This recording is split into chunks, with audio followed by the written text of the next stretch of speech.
New York সিটির mayor পদে বর্তমান মেয়র এরিক অ্যাডামসকে ১৩টি পুলিশ ইউনিয়ন আনুষ্ঠানিক সমর্থন দিয়েছে। বৃহস্পতিবার দুপুরে সিটি হলের সামনে এক অনুষ্ঠানে এই সমর্থন জানায় তারা।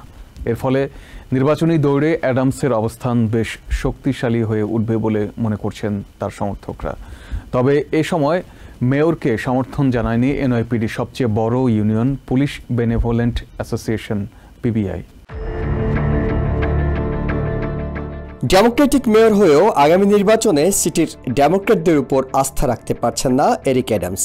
প্রাইমারিতে অংশ না নিয়ে তাই নির্বাচনে ইন্ডিপেন্ডেন্ট হিসেবে অংশ নেওয়ার ঘোষণা দিয়েছেন তিনি। তবে প্রাইমারিতে হেরে যাওয়ার পর আরেক প্রার্থী অ্যান্ড্রু কুমো ইন্ডিপেন্ডেন্ট প্রার্থী হওয়ার ঘোষণা দেওয়ায় খুব একটা স্বস্তিতে নেই এরিক অ্যাডামস। এই অবস্থায় বৃহস্পতিবার তাকে আনুষ্ঠানিক সমর্থন জানিয়েছে নিউ ইয়র্ক সিটির আইন প্রয়োগকারী সংস্থার ১৩টি পৃথক ইউনিয়ন। সমর্থনের কারণ হিসেবে এনওয়াইপিডি ট্রাফিক এনফোর্সমেন্ট ইউনিয়নের প্রেসিডেন্ট আলেকজান্ডার সাদিক জানান, মেয়র এরিক অ্যাডামস তার প্রতিশ্রুতি রক্ষা করতে জানেন। The courage and the guts to get the job done.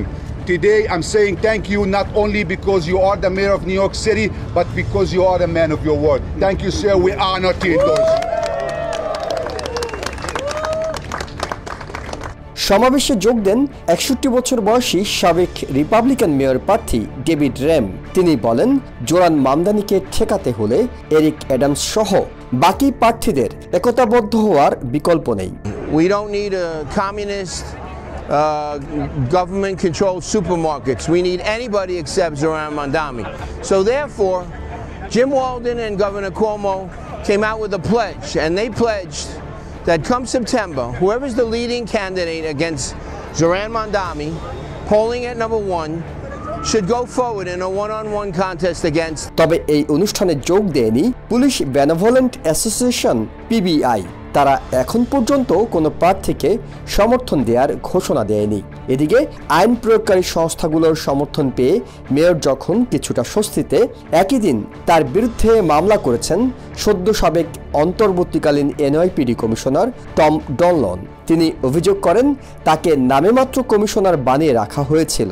তিনি যখন এনওয়াইপিডির বিভিন্ন দুর্নীতির তদন্ত শুরু করেন, তখনই তাকে অপসারণ করা হয়। Ehsan Jewel, TVN 24, New York.